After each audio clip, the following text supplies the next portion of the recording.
All right, we're on episode 20 of the Fuzz Club, and we're talking about the one and only YOB today and their 2014 album, Clearing the Path to Ascend. Before we get rolling, let's do some quick intros. We might have a few other guests in and out on this one, so let's just get started with who we got here. Blake? Blake Kerr, Aiwass. Scott Spires, Clean and Sober Stoner. Bucky went black there now, so I don't know if he's there, but I'll see him. If he wants to jump back in, we'll introduce him. But Ryan, yeah, is there Bucky? There he is. I'm here. I was on the phone. I was like, if I answer this, what's it gonna do?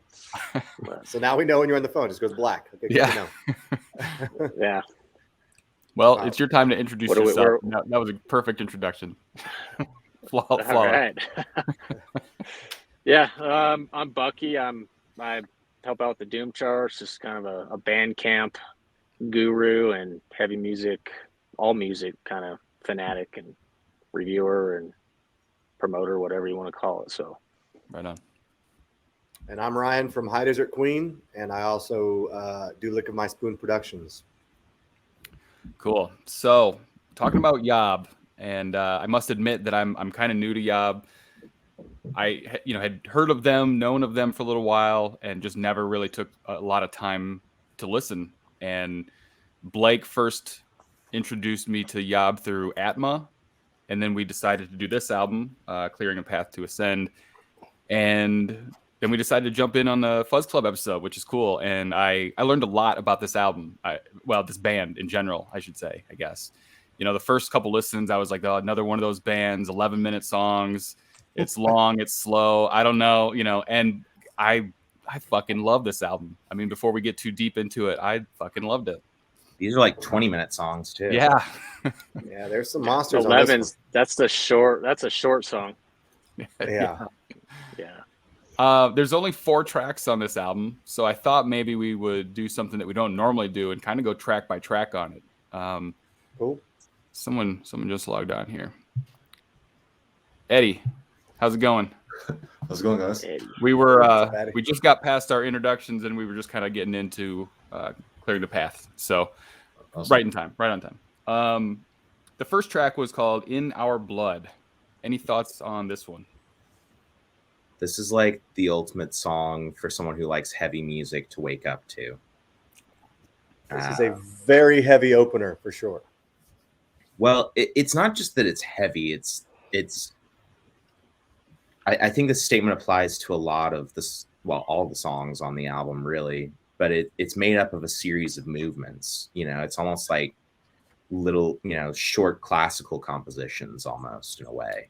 I think that's what kept my interest throughout it. I mean, it's not one of those songs that's just like, 15 minutes of just the same shit over and over. It keeps going into all these different places, and the whole album really does that. And I think that's why it never felt super, super long or anything. I just felt like it was constantly interesting.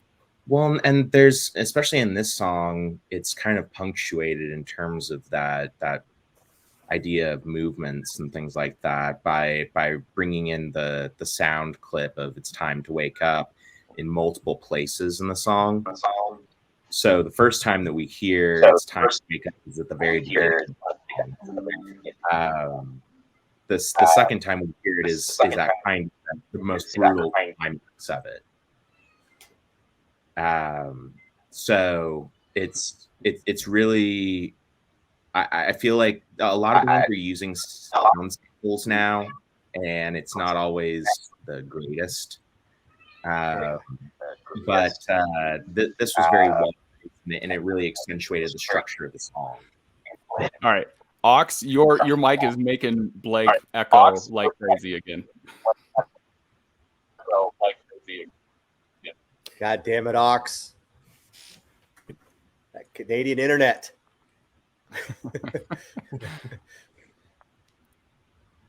But to jump on what Blake was talking about, I didn't even realize it's a definite delay. Yeah. But when I first heard this song In Our Blood, I didn't realize it was the same song for a while. Like I had it on and it wasn't until the sample that I realized, wait, they're just using it throughout the entire album or something. Okay, that's cool. But no, it was the same track, which I thought was incredible because of like pointed out the movements of this song, and that's to me a big staple of like YOB. I'm way late to the game on YOB. I discovered them on their most recent record, Our Raw Heart. My drummer, Phil, he's been trying to get me to listen to these guys forever, and I just kind of put it on the back burner.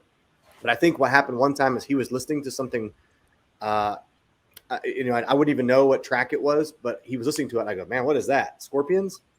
And it was like, a 10-second clip, and it could have been Scorpions to me, hearing his voice. And I'm not super into that, so I was like, oh, well. He goes, no, it's YOB. I go, oh, if they're going to sound like that and I look at 18-minute songs, I'm not interested. But now they're one of my favorite bands. They've probably been my top 5 most listened to band in the past 6 months for sure. Yeah, it seemed a little overwhelming to jump into, just the length of the songs and all this kind of stuff, and discovered that it wasn't. Discovered that it was very manageable and all that kind of stuff. But you brought up the vocals, and I was reading something from them today, and all the people that he was getting compared to vocally. Wanted to see what you guys thought about the vocals. To me, I almost heard like Mastodon or something in there a few times. Maybe not always, but like occasionally. But he was getting compared to all sorts of people. So just curious what you guys thought about the vocals. As far as I know, I think I read an interview with Mike Scheidt. I believe I'm saying his name correctly. And when he started YOB, one of his biggest influences was Cathedral and Lee Dorian. You can hear that a lot more on the early albums. There's kind of 2 phases of YOB. But the brutality of some of his vocals definitely comes from Lee Dorian, I would say. Interesting. And he also spends a lot of time on the vocals. He has a vocal coach. He sings really way outside of his lane stuff to push his voice. I mean, he's been honing his voice, I'd say, since this album, pretty much the same way he has his guitar tone. And you can tell, especially on this album and the later ones, his control of that voice. I mean, he can go from this very delicate falsetto to a full-throated presentation, and then really some of the greatest Cookie Monster stuff, without sounding cliche. I mean, he really focuses on his vocal technique. And when you see his live recordings, I mean, it's spot on with the album. It's unreal. That's actually what got me really into him. Was it was on YouTube, and I was watching like some live at Freak Valley shows. Yeah, and theirs came on, and I wasn't even paying attention. I go, holy shit! YOB Live is who is this? It's by insane. far my favorite live act there is right now. I was going to bring that up too. I haven't seen them, but just on hearing Atma and this album, I was like, holy shit, I would love this live. I would love to see this at some point live. Yeah, I think they're coming to Vancouver soon with Cave-In. I might have to take a look. Yeah, they are with Cave-In. It's going to be a good one, man. Yeah, we in Austin we've got with Paul Bearer. Yep. Nice. Awesome. Yeah. So the second track is called Nothing to Win, and it gets a little bit more intense right off the bat. But what did you guys think about the second one, Nothing to Win? I think it shows a lot of, I mean, this album as a whole, but especially going from the first song into the second song, you get a better idea of their influences and what they listen to and what has impacted them. Because, I mean, honestly, at the beginning of this song, you're hearing something that would not be that out of place in a black metal song. Mm-hmm. And part of it has to do with just his wide variety of picking styles, which is something that really distinguishes him as a guitarist. Like a lot of guitarists, and we've got at least 3 on this podcast right now, have kind of a picking style. You have your style that you attack your guitar with, and you kind of you make changes here and there, but you have a style. And he has like 15 styles. Yeah. Yeah, I know, and I think that's one of the huge things. Like, I like black metal, but I don't dive into it a lot. And I think it's amazing to me because I know YOB is considered metal, and this is it. Like, this song in particular is very black metal, but he keeps it so interesting, and I think it's his guitar playing. I mean, I think each one individually is a monster musician, but I mean, it's hard not to listen to the way he picks the guitar. It's very, very unusual, but super, super interesting. Like, it keeps my attention always. Do our fellow gearheads know anything about their setup? Yeah. Yeah, I know some things too. Yeah. Sure, we all do. We probably all have searched these guys. I own a hovercraft amp because I saw a clip of them a while back, and I actually now have three hovercraft amps because I talked to the guy, and he, the guy who builds the hovercraft amps, and he's like, yeah, I have a YOB mod. I do. Yeah, I want that on one of my amps, and like I said, and I'm late to the game on YOB. Like, I didn't even listen to them for very long. I don't even think they use hovercraft anymore, but I know they did for a while. They use Fuzzlord now. Yeah, I think they switched, right? Mm-hmm. Yeah. Well, hovercraft's not really making many amps anymore, so I think that might be why. But yeah, it's very unique sound, that's for sure. Well, and he has a signature pedal. Yeah, speaking of the amps. Go ahead, Bucky. Yeah, I was gonna say, speaking of the amps, I cut out there for a minute, but what I was thinking of, we talked about track one, and it could apply to any track, was it has that just a heaviness to it.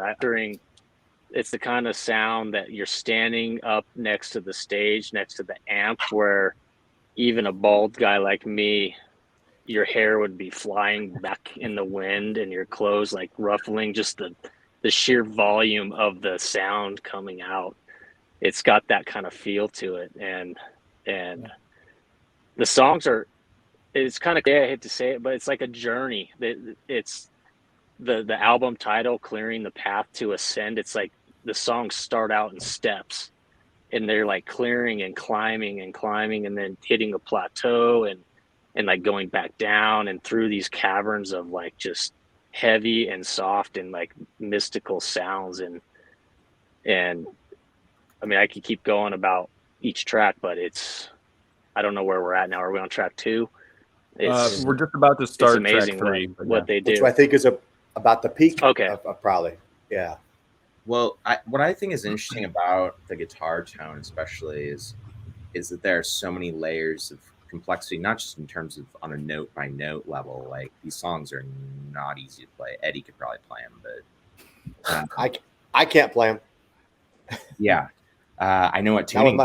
With my one finger, I can't play like that. So, but he coaxes so many different tones out of it, and yeah, I mean, he has a lot of pedals that he uses, but it's also just his style, I think Eddie could probably comment on more. I think it's like you say, it's a style hit, and his attack, like the attack on that. His tone is in his fingers because it's so percussive sounding, with the guitar.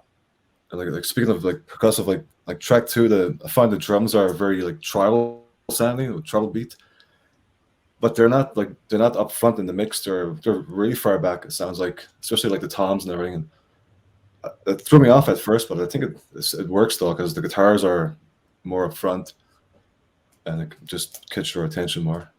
I think that was what's definitely being highlighted on this track specifically, is the guitar, for sure. Yeah. Because I mean, his hallmark, I guess, if you were going to have a hallmark of like his tone, especially of his dirt tone, would be that it's bludgeoningly heavy, but you can hear every single note. It's clear. Yeah. So that for me is like, it's very strange, like I do kind of the opposite. I just want a barrage, whereas he's really wanting you to hear every single bit that he's playing on the guitar. Yeah, it's really bright, even though it's super heavy and low, but when he picks, it's super bright and super percussive. It's definitely a unique way of playing, and it definitely makes the sound like it does.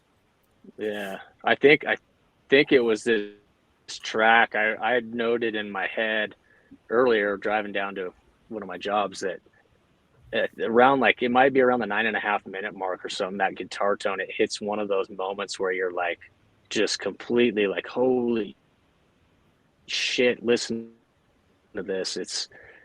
And it just goes on for like 30 seconds or so. It's one of those little like wavy and beautiful. It's like, I think it's track 3. There's moments on every track, but that really stood out to me. So track 3 is Unmask the Spectre. It's a little slower, a little growlier. Hits kind of an inspirational thing in kind of the middle. That's an excellent point. But I feel like we need to kind of emphasize about the album as a whole again. I know I keep bringing it back to the album as a whole, and we're doing kind of a song by song breakdown. No, that's all right. Yeah. I think that what YOB does that no one else can do, like no one in doom, no one in metal,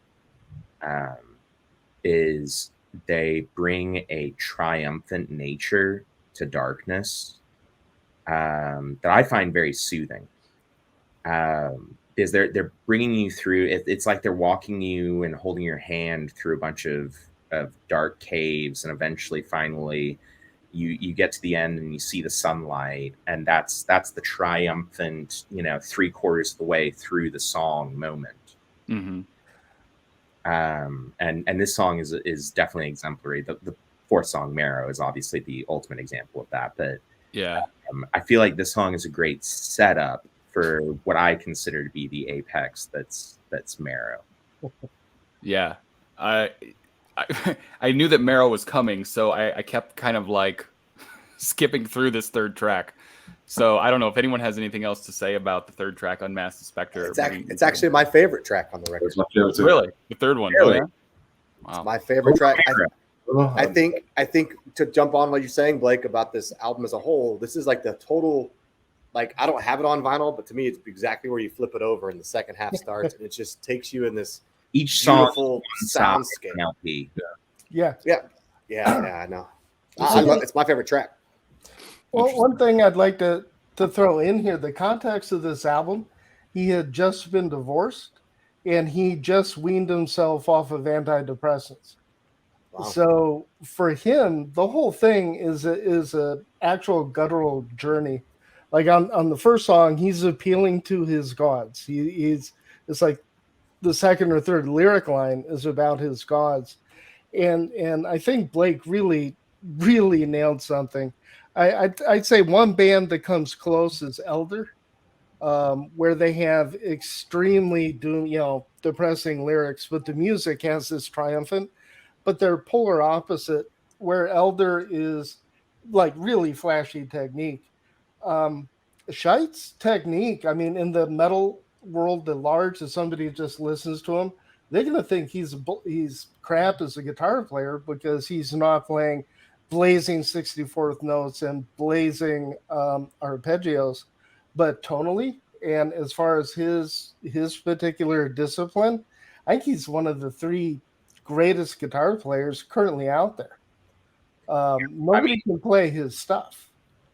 That's a good point. Nobody can play it. From experience, I've tried it. It's hard as shit. And the thing about YOB, it's not just Mike.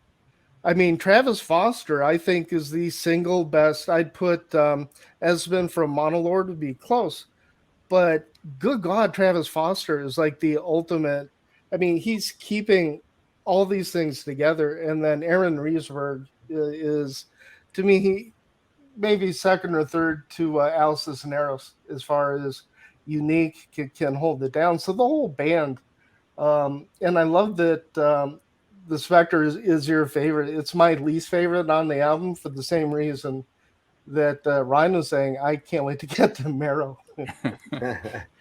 Yeah, I just think it's just such a beautiful song, and I think that I like how it I think I said this on a previous episode too. I love it when a band who does this is not afraid to go somewhere that maybe other bands in the genre. Like I said, YOB's writing for YOB, in my opinion, and I think we all agree. Yob's writing for Yob, and I think these melodic parts, and it's interesting because I didn't know that history about what he was going through, but this song is very cathartic, and I think was probably cathartic for Yob to write and play as well. But it's the stuff on like the most recent album that sounds like this track that I love the most. Like that's kind of what I love the most about Yob, actually, because his voice is phenomenal. And by the way, we got to quit having singers like this guy and Hail the Void and Greenleaf, because it's going to make me want to freaking quit. You guys are unreal. You're telling me. Yeah. I mean, I agree with you to an extent.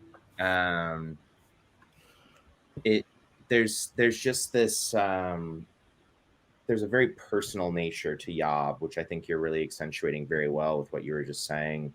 I do slightly disagree though that it's just for them. Like, I feel like Yob is so connected to their audience in like a unique way. You know, they might be. I don't know the history, so they might very well be. Yeah. Oh, correctly, their website is Yob is love. That's kind of like the big catchphrase that a lot of people use on especially social media and stuff like that. You know, and if you go to a Yob show, like you'll see people like, you know, acting like they aren't, but they're crying. In case anyone was wondering, Yob does not actually mean love. I did look it up. Does anyone want to know where Yob comes from? I was hoping to learn that on the show. I do know. You better get this one right. Well, it was from Mike himself. It says, when we first named the band, we had a huge list of names. We were trying to find one that was something that we could dump all of our energy into and define ourselves, something that wouldn't paint us into a corner. I initially got it from a Looney Tunes cartoon called Rocket Bye Baby. In naming of the band, shortly after that, we found out that the English version of it, which is the Yob, the hoodlums, the group of Yobs, or the fuckers, in Russian it means fuck. Well. Looney Tunes and fuck is what I got from that, so which is pretty cool. So the music is deep, maybe not the name, but I love where it comes from. I would have not guessed that in a million years. Well, the name's still a little deep. In that episode, you know, that the old thing about what was it, Stork Spring Babies? Well, they made a mistake. A Martian went to Earth and an Earthling went to Mars. And in Mars, his name was Yob, which is boy backwards. So it's still kind of a little. That's pretty cool. I like that detail. So, go ahead. For this track, the Unmask the Spectre, I think that the reason why this one's like speaks to me so much is like because the way he's like picking these guitar notes and the chords that he chooses with the notes that he picks, like it's like dissonance. They all flow together, but they kind of don't in a way. But it makes that tension. But the way he's singing also like is like welcoming you in to what he's doing. It's just I definitely love the way he's picking the guitar and those chords. And like, I don't know enough to know what chords he's playing, but they don't sound normal. And but what I like about it, you know, just as a listener, is the contrast of his vocals as to what's happening on guitar. I'm always amazed, you know, as a singer myself, like the melodies some people pick, and he's that song really impresses me on the melodies he chose. I don't think I would have done anywhere near.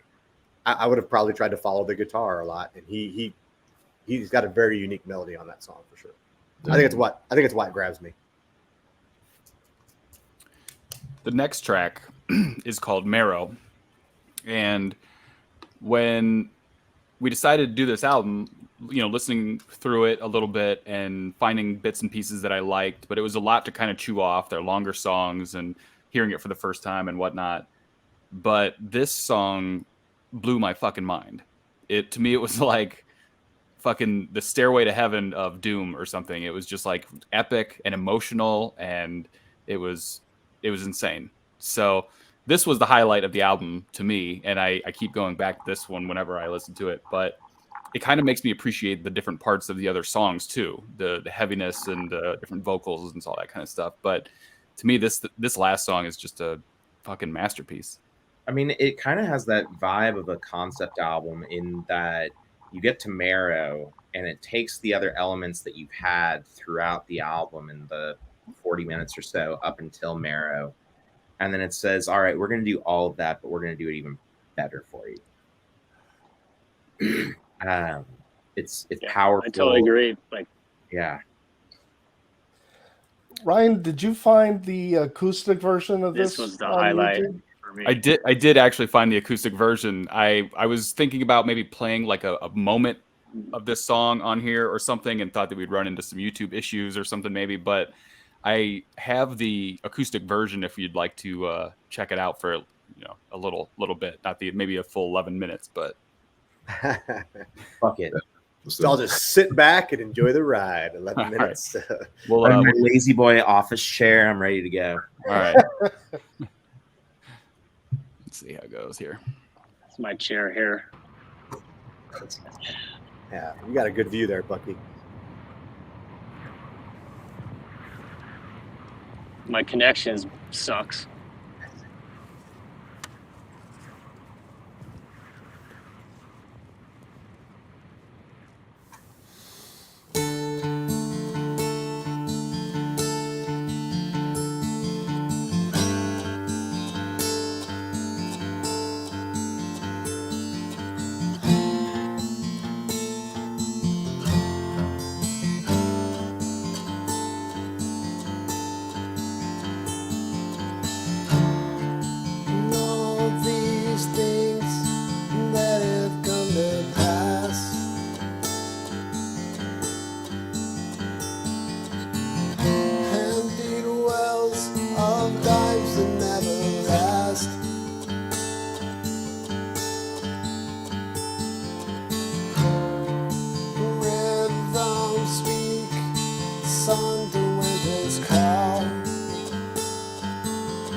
I don't know how much we wanted to play that, but Ryan, I know you gotta run, but thanks for this episode, man. Got to fight back the tears on that one. That's freaking some moving shit. I want to hear that. I want to hear that live. Yeah. Man, I want to hear that. That's awesome. I'll put the link in the description for everybody. But thanks for joining us, Ryan. I know you gotta. Yeah, that's awesome, guys. Yeah, and hopefully I can do an episode while I'm on the road. For sure. Yeah.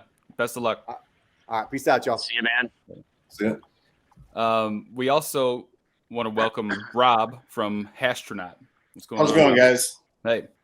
Running a little late. Sorry, guys. I was building. I work at Foul Sounds, and we're just running a little behind on some lifers, and we got to go out. So no worries.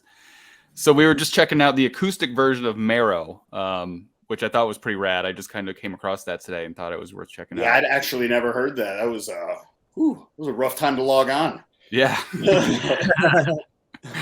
I do have a little bit of background info on the song itself from Mike. I'll just read a little bit of it real quick. I think the arc of the songs preceding it on the record had some of that uplifting quality, but there's also a maelstrom of heaviness and emotion too, kind of a digging deeper and getting more into the dirt of things. It felt to me as I was writing it, if I was going to go that deep into the pit, I wanted there also to be a lifeline that led back out. And that was part of the process or arc of energy that ended up being somewhere positive, hopeful, and somewhere that had a bigger picture to all those feelings and emotions. Marrow almost wrote itself. The other 3 songs I'd been working on for a while. Marrow was one that really started making itself known during the writing process. Another 3 of the other 3, and it was definitely meant to be everything that you had just mentioned. So, yeah, it feels very organic. I would say is the best way to describe the arc of that song. So, like hearing that, it kind of wrote itself, quote unquote, makes perfect sense because the build, the song is very natural, and it's like, you know, it's a natural progression the whole way through. Yeah, that when it gets quieter about like 12-14 minutes in, and it includes the organ kind of very faintly in the background, and it builds and it builds and it builds and it builds back up. I just think that's literally about as good as I think you can do in this genre. Especially for that song length, a lot of those longer songs end up feeling like 3 or 4 songs just mushed together. But I feel like especially with that song in particular, but Yob in general is really good at that. Yeah, but that song in particular, I feel like feels very fluid all the way through. Like it feels like just one song, hear me. one movement, you know? Yeah. We kind of talked about his vocals a little bit in here and how he can kind of do a lot of things with his vocals. And I think I might be completely off base here, but it almost sounds like there's like a female voice there at the beginning of that song. Anyone else? Probably wrong. No? All right. I'll just cut that part out. This is the part where we all just stare at you a little awkwardly and wait for what happens. I remember at the beginning of that song that there might have been like some female backing or something like that. But I mean, he really does do a lot with his voice. So I'm just going to assume that that's him just doing his thing. I think it's just a note that he's hitting that has a bit of a female timbre to it. Yeah. According to the credits, at least, there's no female voice. All right, I'm just gonna cut all that out. He's got a pretty I think you've got a wild range in the pitch. Like he can hit some high and extremely low gutturals, but then he's got a lot of different like timbre quality. This album in particular, I really definitely agree. Like he really came into his own vocally. You know, it was kind of because YOB was one of the first like stoner doom bands I got into, coming from like a heavier, chuggier music. And I felt like it was a good segue because it is just really like it has those heavy, chuggy guttural vocals and stuff and chuggy guitar parts. But in this album in particular, like I feel like he came like, really started to touch a lot of different bases vocally and do it all really well. Yeah, there's like a gentleness to it. Exactly. I think what Kris was kind of getting to. You got to have the light to make the dark seem dark, Yeah, it's that Black Sabbath light and shade thing. But YOB just does it better than any other active band, in my opinion. And I think because you can hear different intervals in his chords, he's not just playing, root, fifth root power chords. He's playing like, there's different note intervals in there. And then also when he's hitting melodic notes in his voice, that's where you get that epic beauty from. It creates colors. It creates like sound colors. And I think that's what sets him apart from some other stuff. Yeah. Yeah, it's not just all power chords and fifths and octaves. It's a lot of, weird diminished notes and, stuff where it sounds like there's 3 guitars going, where it's just one. That's right. Yeah, I mean, this song is, I'll fucking say it. I don't care. I think this is actually if you're going to label YOB as doom, which is questionable in my opinion. I just think they're heavy music. They're metal. Definitely a tweener genre band for sure. Yeah. but for me, this is kind of the apex for a lot of doom. I don't know that I can name many, if any, songs that I think are better than this one in the genre. I would have to agree, dude. I mean, you know how I feel about certain things and certain length of things, but man, this song just fucking blew me away, and I would say it's one of the best fucking songs in this genre I could think of. God yeah, damn. it's definitely it's a tearjerker for sure. Yeah, it makes you feel like, even do you take the vocals out of it, and even just sonically, the music tells a story. You know? could, yeah. I'm sure you could feel it building, especially in the doom genre. You know. Yeah. But that's one of Yob's strong suits, just in general. I think, sonically, their music, because he does do a lot of those diminished notes, and it's not just power chords all the time. Like, it really does have its own aesthetic just to begin with. Like, it's a foundation, and then the vocals and stuff on top of it is just, yeah, it's just after the fact, but just sonically, it already tells a tale. So we kind of went track by track on this album, for the most part, but kind of talked about it as a whole. What about this album compared to their other albums was here that wasn't on the other albums, or is there anything that this one's missing? This is kind of I would describe this, at least, as very much a transitional album for them. I believe this was their first time. I could be wrong on this, so I might really look fucking stupid in a second. I think this was the first time that they worked with a different engineer, who they've now worked with, I believe, on every album since. Like, I believe that he did a remix and remaster of Atma. And I believe this was the first album that he worked on. So it marks a change in the sonic, nature of their songs. But there's a lot more emotion in Clearing the Path to Ascend as a whole than some of the previous albums. Atma is personally my favorite, but Clearing the Path to Ascend is more mature, I guess. I know we say that a lot on this show, but when we were tossing around the idea of doing a Yob episode, no one really mentioned anything newer. I don't think it was a lot of this or Atma. I mean, what's the reason for that, do you think? It's the two best albums. I got to throw something out there for Great Cessation. Great Cessation is brilliant. I absolutely respect. I think Great Cessation connects with me the way that Merrill connects with Blake and with the rest of you. I think one is 20 minutes long, and I think it's their most complete journey. And Cessation, I think this builds on that in a lot of ways. That he was exploring these ideas big time. This obviously is the peak of it. But Great Cessation, from beginning to end, for me is, I consider the song itself to be the single greatest doom song ever written.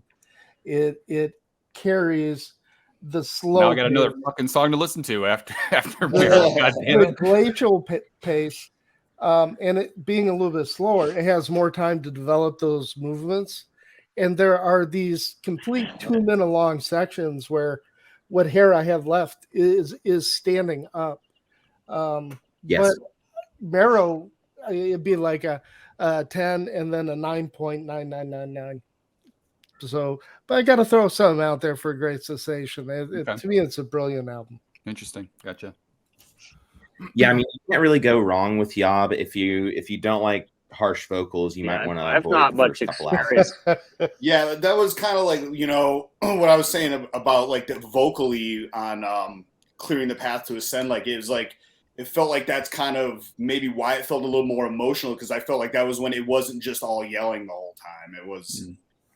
It was definitely a lot more like emotional intent behind the delivery of the lyrics, as opposed to just as much as it was. But early Yob was great for that, for guys like me that weren't, because it was a little, if I got into Yob now, like what Yob's doing now, when I did, 15 years ago, like it's a little too hippity dippity for some people, Yeah, there's like a change that he's also had in his harsh vocals as well. Absolutely. And I feel like this album was kind of like that, where they kind of tipped into, you know, for sure. I was thinking listening to this album on the vocals that you guys hear me? Not a lot, but a little bit.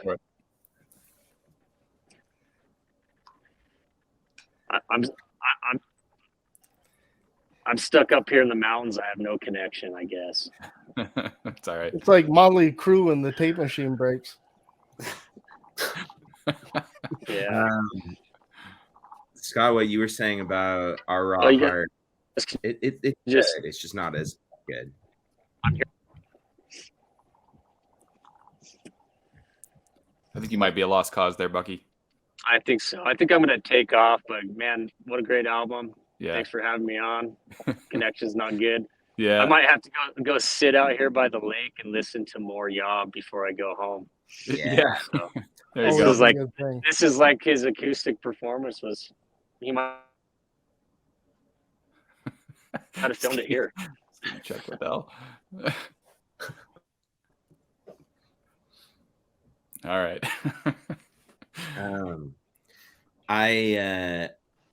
I'm curious, especially among the more doom inclined people on the podcast, where you rank this in your top doom albums. If we're going, for convenience sake, let's just call it a fucking doom album, because I go back and forth, but especially really doing a deep dive for this episode, I kind of came to the decision that I think this might be the best doom album of all time.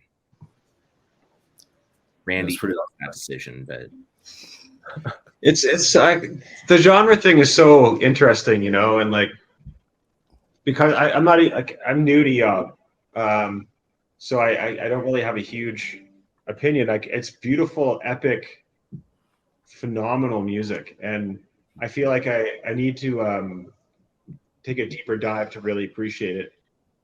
It definitely is a really well done album, I'll say that, and it's something that I really dig. But I feel like I've just gotten the tip of the iceberg as far as appreciating it.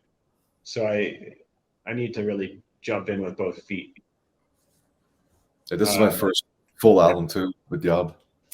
I'm a little scared to listen to the other stuff. I was so impressed by Marrow and this album that now I'm like, well, everything else is going to fall a little short, and I'm not going to be a big fan. They cover a lot of ground, and that's one of the good things about YOB. Like I said, like coming out of a lot of the heavier stuff that I was listening to before, it was kind of a nice transition because a lot of their earlier stuff is like pretty heavy. There's like chuggy, breakdowny kind of riffs, It's death metal doom. Exactly. So like it was, and then the whole story arc of how they got to where they are now, and even the transition that felt all natural. It wasn't like they just all of a sudden dropped this album and they're all about sacred geometry now or something, like it felt like, being a fan of them for as long as I've been, like it felt the whole transition to where they are now it's different. It's much different than the early stuff, but there's a place in my heart for all of it.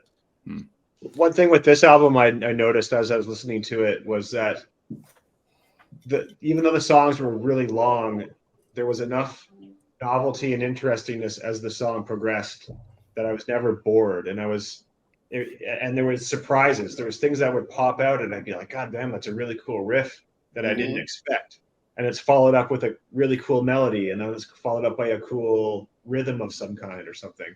And it's just like never trying to impress you, but it's like these little bits of novelty that are part of the wash, part of this giant, massive rolling thing that's, sucking you in. It's easy to just let ambient music just be ambient and let it just be itself. But the fact that they check back in and keep you on your toes, that's some of the most impressive stuff. Like that dude writes just amazing riffs that are just so long and so beautiful, and you almost forget where you're at, and then all of a sudden it comes back around, and it's amazing. It's amazing. Yeah. I was definitely happily surprised with some of the vocals, because some of them had some really beautiful tones to them and really reminiscent of some other artists.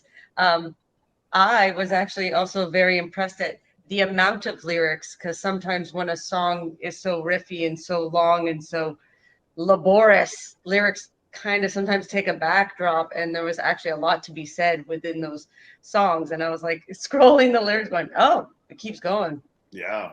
Wow. Like they did all the work. So and there's a lot of melody too, which is I think is something that sets them apart, you know, within like the doom genre, if we're going to call it a doom album, but like how much melody there is to the vocals, because that's something I feel like, you know, the genre definitely lacks like a lot. Yes. Yeah. You know, don't want to name names or anything, but there's definitely certain where it, you know, it gets a little repetitive, a little monotone, and there's a little too much effects on the vocals, and it's just gets washed out. And you know how the vocals still maintain their own life within such a complex music it's super impressive. Yeah. To go back to Blake, it's like I have my Mount Rushmore of bands, which has changed a little bit recently now that I've delved into Acid King. But YOB, oh man. By the way, there's a lot of similarities between the two that I discovered.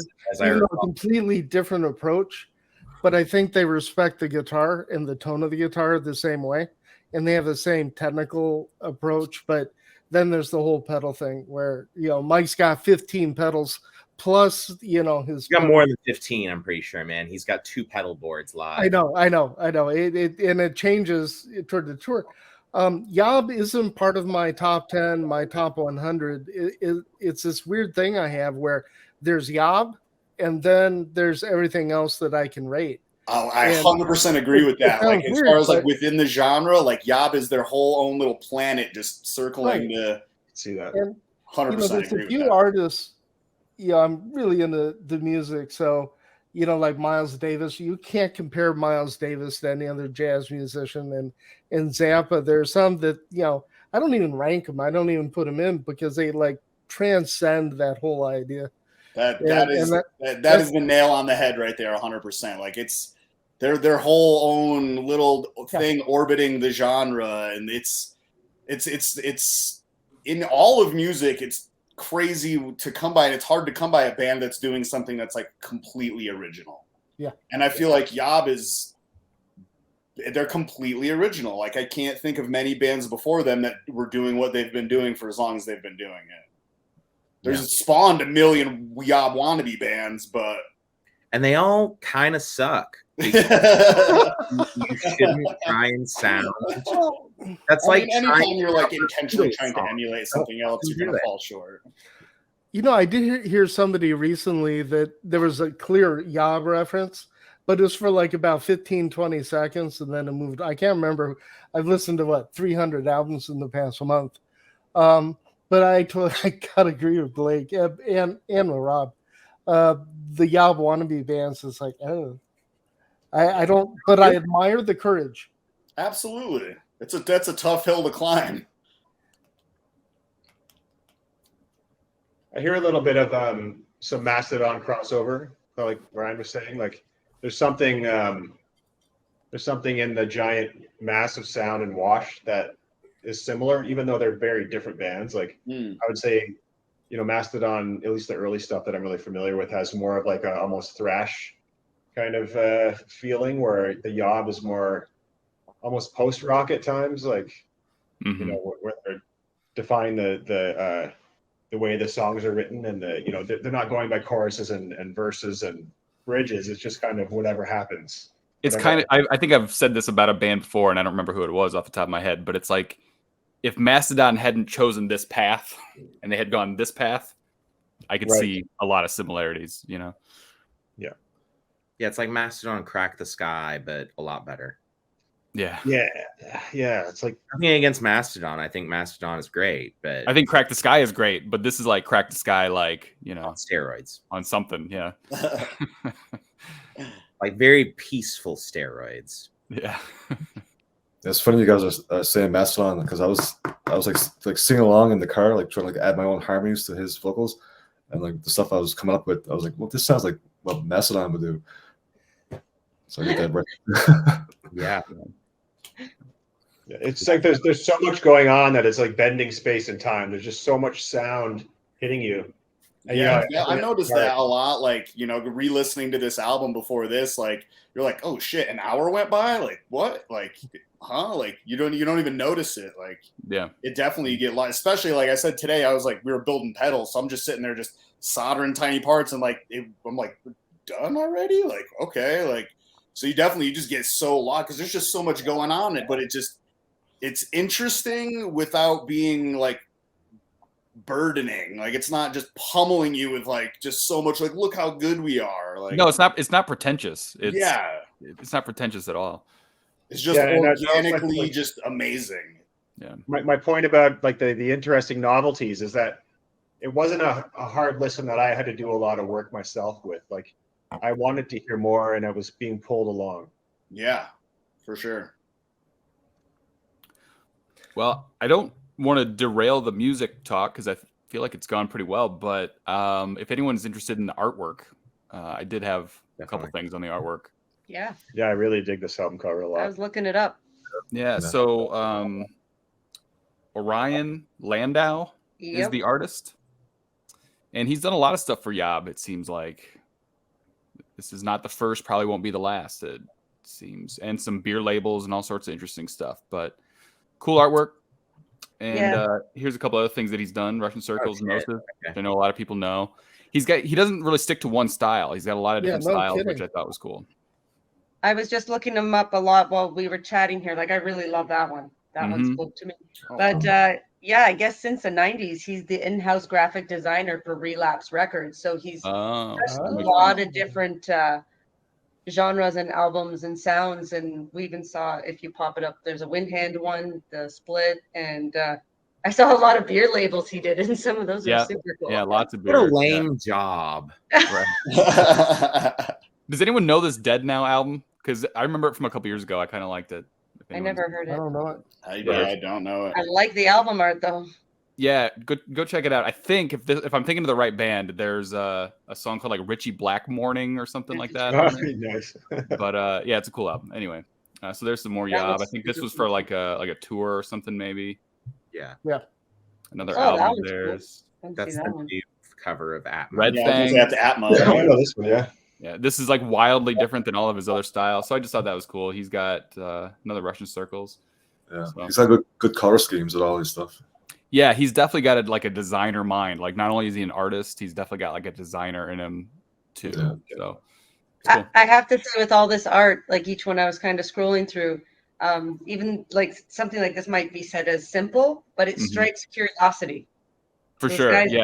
Really that's what I mean. Is like he's definitely a designer because there's something here that like there's like a lot of movement. There's a lot of good contrast. There's a lot going on there. Yeah, and especially with that YOB one, like you were talking about the album being a journey, and like he hit that. Like when you look at that album cover, it's like 100%.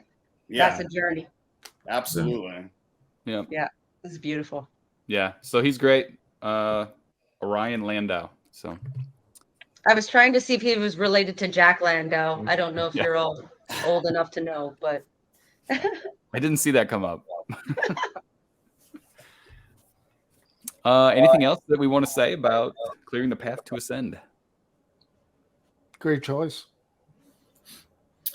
I think I think like I said, I think we covered most of it, but really like the biggest thing for me with this album is, like I said, I feel like it was kind of like the tipping point in their career where like they really started to introduce a little bit, you know, more feeling. Not that their early albums didn't have emotion or any of that stuff, but like they were just heavy. They were just heavy albums, and this is where the kind of, you know, more melody and more, it just seemed more epic, for lack of a better word. Yeah, like Quantum Mystic off of I can't remember the name of the Unreal Never Lived. I think love that album.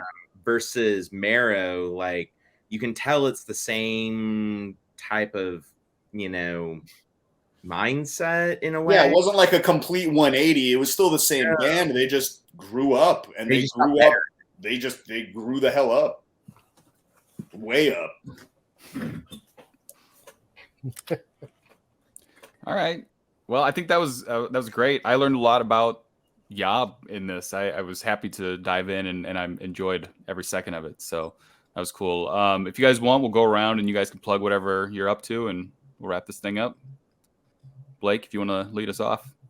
Yeah, announced in the last episode that I have signed with King Volume Records. We'll have new information coming out about the album and singles and things like that. And some rad t-shirts up there too. If anybody wants a t-shirt from King Volume, I love those shirts. Yeah, we've got some new shirts designed by Todd White. They're really great. So they're available at my Bandcamp, aiwassband.bandcamp.com. Check those out and give a follow and stay tuned. Cool. Scott? Right now I'm editing an interview I did with the amazing band called Dope Scum out of Chattanooga. To me, it's mind-blowing. So I should have that up on my YouTube channel, hopefully by this weekend.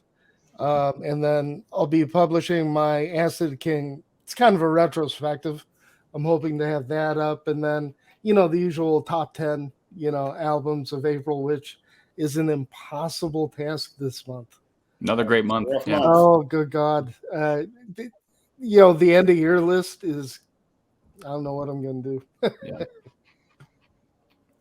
Robb, what's Hashtronaut up to? Hashtronaut's up to not much. Finishing up a new record. We're driving we're coming up to Portland to go to Helveta to record in July. New album will probably be out end of the year, early next year maybe. We'll see what happens with, if we want to try to do vinyl or anything like that.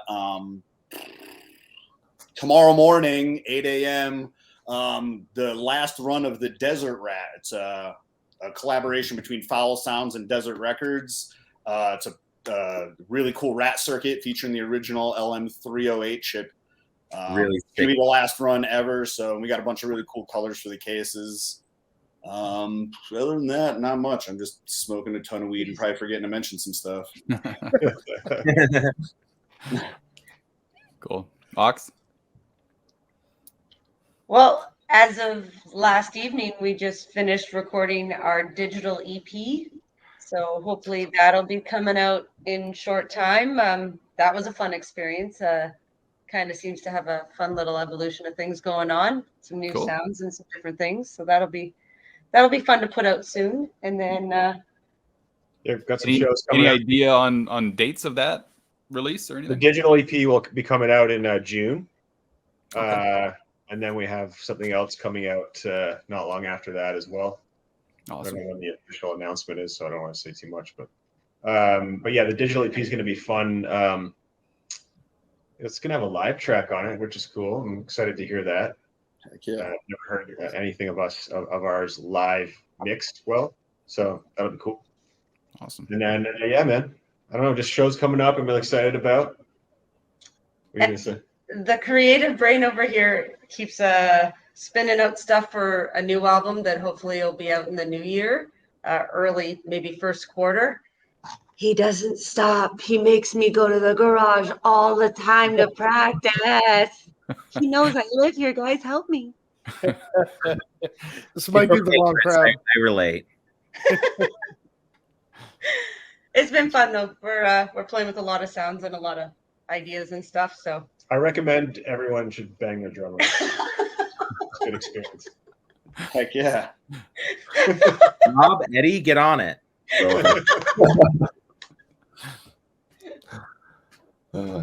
Eddy? Lords is going back in the studio pretty soon here and continuing working on the new album. And the Endless is going in the studio for the debut album recording in the middle of August this year. And we got a show July 22nd at Black Bar in Edmonton. nice. Right on. Wicked.